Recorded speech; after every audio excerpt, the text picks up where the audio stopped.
Let's talk quickly about Man United. They get the season underway, as I said, against Fulham. Yeah. That's Friday Night Football. It's live on talkSPORT.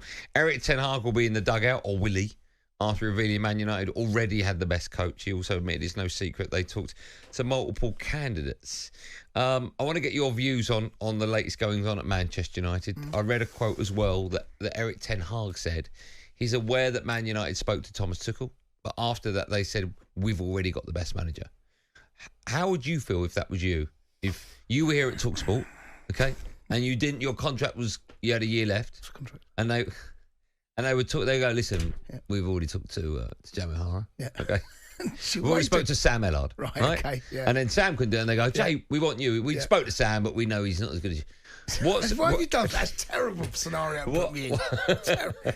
Terrible, mate. Will Gavin, right, is waiting in the wings. What do you think? I think that Erik Ten Hag now has all the cards, because his demands for his new deal can be massive. And I think, it pains me to say it because I like him, but he has every right to walk away now, the way they've treated him. I think it's been appalling. Well, he won't, and I hope he gets what he wants. But what do you make of the way they've handled him? Well, I think from start to finish, it's been terrible. After the FA Cup victory against Manchester City, if you're telling me that if they lost that game, he'd have got the sack, yet he wins it, he keeps his job, that tells me that he's won it on 90 minutes. He's got the job on... I think it's the right call, because right now, where are the other options? What would United be looking at? I think it's the right decision to continue going through. Ultimately, I'm not convinced he'll end the season. So now they've got a problem with United. So they genuinely feel that he's going to be the man that's going to lead them into next season.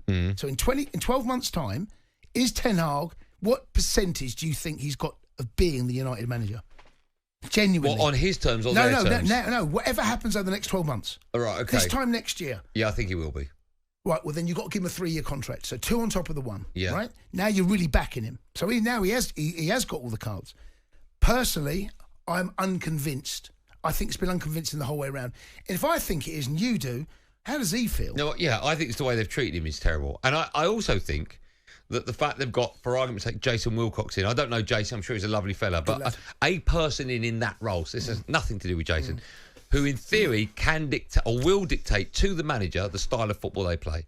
I think is one of the most ludicrous things I've ever heard. Well, and I hope, sorry Jay, I hope that when Erik Ten Hag starts negotiating his new contract with Man United, he says, that's got to go.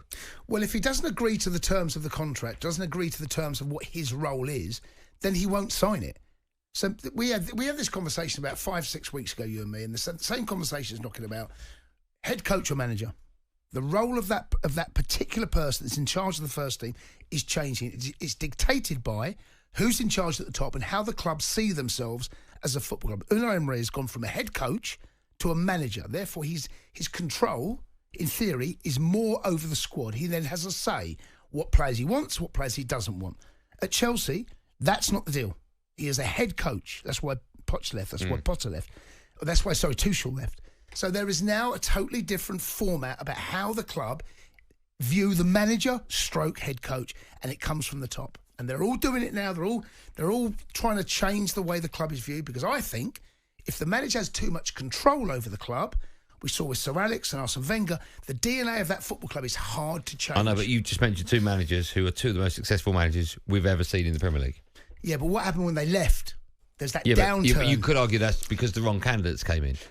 Not because of there were certain players at the club. I think the DNA from Sir Alex Ferguson, a brilliant DNA, he ran that club from top to bottom. To bring someone else in to do that, that's hard. They're almost boots you can't feel. I know, but if you're a director of football, right, and you're in charge of players coming into the club, let's just say you're the new manager, you're Maresca at Chelsea. Yeah, head coach, okay. And whoever is the Jason Wilcox at your club has said, let's go and get Mudryk. Yep. Right? And you Stanley and Stewart, they're the 2. 90 million. Now, I think it's appalling. I don't think it's getting any better. Right? I've seen it briefly international and, of course, in the Premier League. If you're a new manager coming in and you go, no, I don't want him, and then the people upstairs go, well, we're bringing him in, your hands are tied as a manager. Where are you meant to go? Because as a manager, I think you should be able to pick the players that you want, give them 1 or 2 or 3 ideas of, I want someone on the right wing. These are 3 names I've got. Not just, I only want him. But I think the manager has to have final say on all transfers. That's not how it works. It's basically a little bit like saying to you, right, wouldn't you do drive stinks, right? You know, DJ. 4 till 7 weekdays. No, you do drive, right? Yeah. But here's what you're not allowed to do. Yeah. Right? And you go, I want to do that. That's exactly what happens. Right. But they're telling you the job they want you to do, the player. So it's a little bit like you want to work with Cundy, right? Yeah. And you've got to say, I don't want Cundy. And they say, well, tough. Yeah, but that's what I do. I say, I want Cundy. And they go, what about him? And I go, well, I prefer Cundy. Right? Bad example. Here's a little thing, right? Here's a little thing. I think I've mentioned this before, so it's not breaking news. When I got the drive gig, right, the person that I was told I'd be doing it with doesn't work here, right? And I went, that won't work. And they went, well, we think it will. And I went, I don't think it will. I want Benty, right? Yeah. I mentioned you, but what do you mean, couldn't afford you. No. So Benty came in. Yeah. So they listened to me. Right. And that person who it would have been, it wouldn't have worked. Is it working? Really well. No, it does work. So it wouldn't have worked. So it was important that they listened to me because it wouldn't have worked. No, but you're obviously the manager, not the head coach. And we'll end on that. Eagles coming in. Oh, Joe's not happy. What did he say? Joe's the manager's sitting in there. No, Joe, you're Joe, you're like the physio. If I'm injured, you'll come in and warm me up. Oh, yeah, you're right. I'm good. How are you?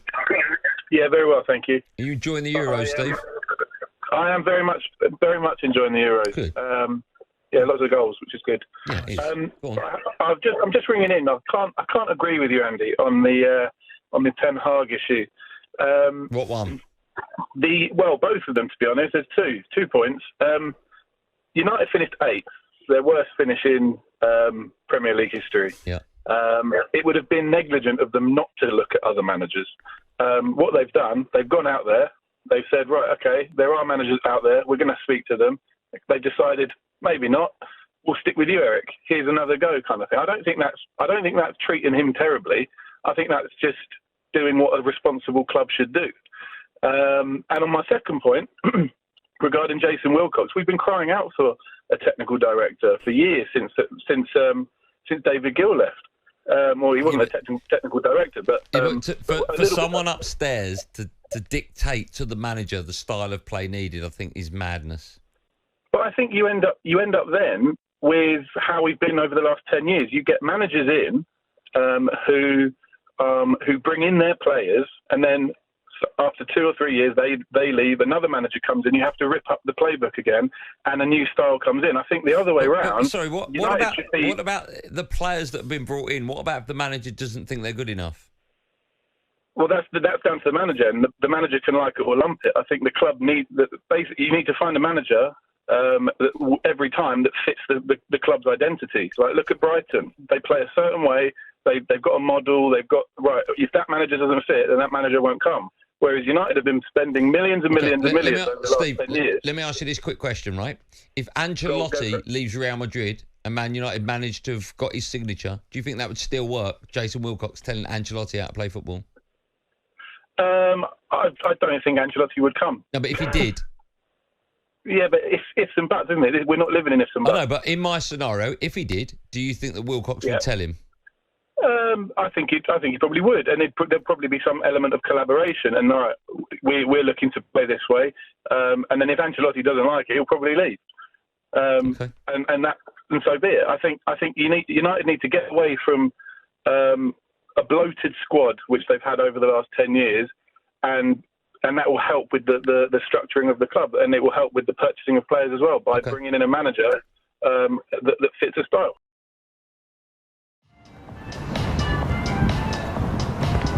Was ist das? talkSPORT?